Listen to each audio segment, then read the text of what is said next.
Hi, if you know you are sitting for this Neco exam, physics practical, please come. I have a lot of things to share with you, and this is going to help you do well in your exam. So please stay with me, pay attention. You are going to enjoy this video. For the physics practical question, you have three questions. You'll be given three questions, and out of the three questions you have to answer just two out of the three questions. So the first one is on mechanics, the practical on mechanics. The second on light, that's optics. Then the third one on electricity. So, and you have to choose two, so you can choose any of the two, any two out of three. So it can be electricity and optics, or mechanics and optics, like that. And the thing is that whatever choice you are making, you should be very careful as to how you answer your questions. For example, the precautions. Your precautions should be in past tense. So for example, for electricity, they will not ask you to state more than two precautions. So for electricity, the precaution can be, I open my key when I'm not taking reading to prevent myself from running down.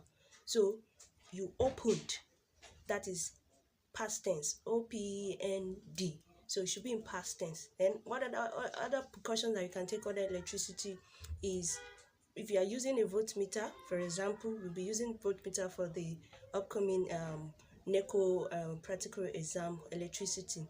So you can say, I avoided parallel error while taking reading on my voltmeter. So I said I avoided. So I'm using a past tense. So you use past tense. You don't say I avoid or you should avoid. No, you are the one that performed the experiment. So you personalize it and you use past tense. Then another precaution you can take is, I avoided zero error. Now another thing to note is that if you already avoided parallel error, maybe you stated it in your precaution that you avoided parallel error on your voltmeter. So you cannot say I avoided parallel error on my ammeter. So you cannot repeat parallel error again under electricity, because it's not as if parallel error is the only error that we have to avoid. So you say something else. You can say zero error, you can say parallel error, and when you say parallel error for voltmeter, you can say parallel error for ammeter, for example, if you'll be using ammeter. So that is that. Then another thing is that when you plot your graph, please, your graph, make sure you label your hazards. You might be asked to plot voltage against resistance, for example. So if they say plot voltage against resistance, that means voltage is on the vertical axis while resistance is on the horizontal axis. So when you draw your vertical line, you label that axis as voltage, then you put the unit volts.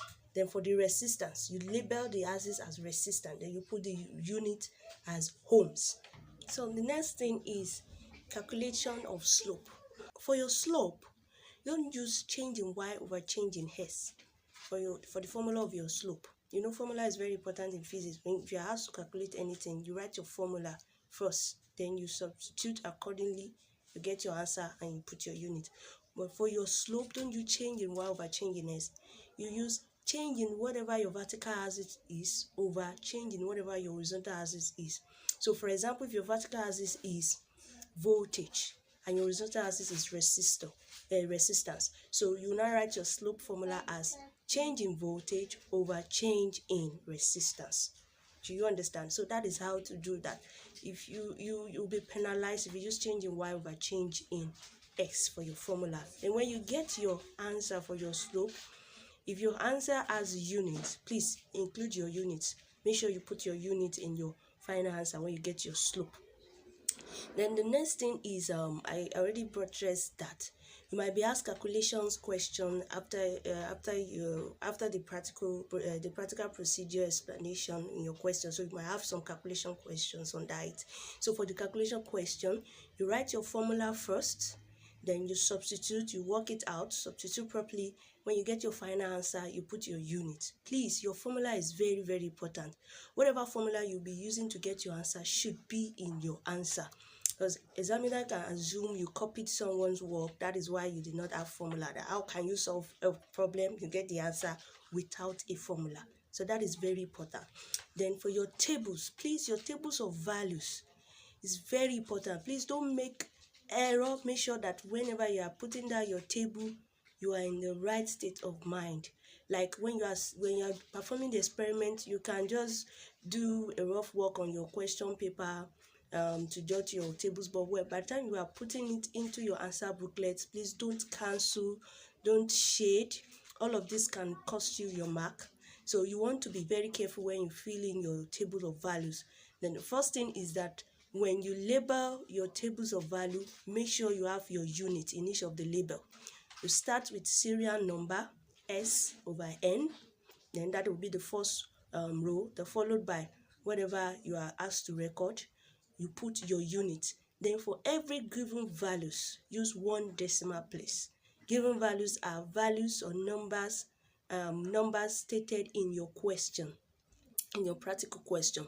Whatever values they gave you, maybe they asked you to locate, to measure, to place your joy key on length 15 cm of a constantia wire, for example. So 15 cm is given in the question. So they will now give you other value that after 15 cm, do 25, do 35, do 45. All of these are given values. So when you are recording it on your tables of value, let it be in 1 decimal place. Then for your measured values are measurements you make while doing your experiment. So it might be measurement you made with your ruler, your meter rule, your voltmeter, readings you took on your voltmeter, readings on your ammeter. All of these are measured values. For measured values, you use 2 decimal places. So for example, if I take a reading of 0.3 on my voltmeter, I will record 0.30. That is 2 decimal places, 2 figures after the decimal point. So that I will maintain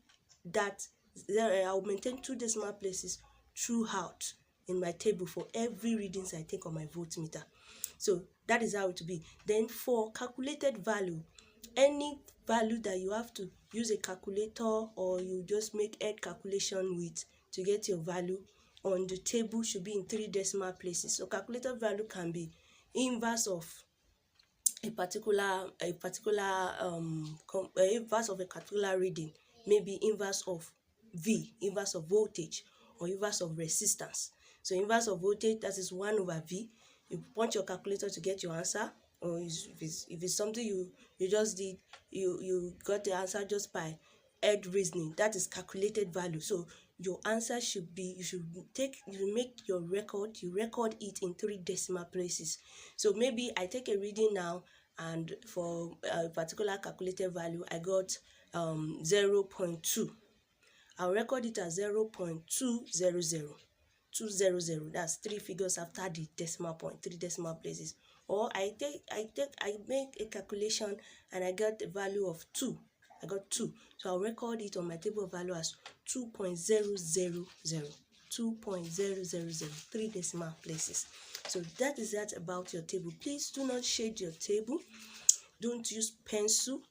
Some students use pencil to record their table, then after they are done, because they want to be very careful, they use eraser to erase it and now rewrite with pen. No, don't do that, please. Record your tables of value with pen. Do not use pencil, and do not shade. Don't paint your tables of value. Let it be neat. Use your ruler to draw a perfect neat table, a neatly drawn table. That is that for your table. Then under electricity, I believe that some questions will be asked, not that much. Ask you questions like define cell, define internal resistance, define EMF, define potential difference, define current, state Ohm's law. These are questions that can come out. State Ohm's law. Prove that I is equals to E over R plus R, that is big R and the small r. These are questions that can come out. They can ask you to state why the advantage of using a potentiometer over a voltmeter for measuring potential difference. These are questions that can come out. How to calculate cost of energy used, cost of electricity. You understand? So you should go to your textbook, solve questions under electricity.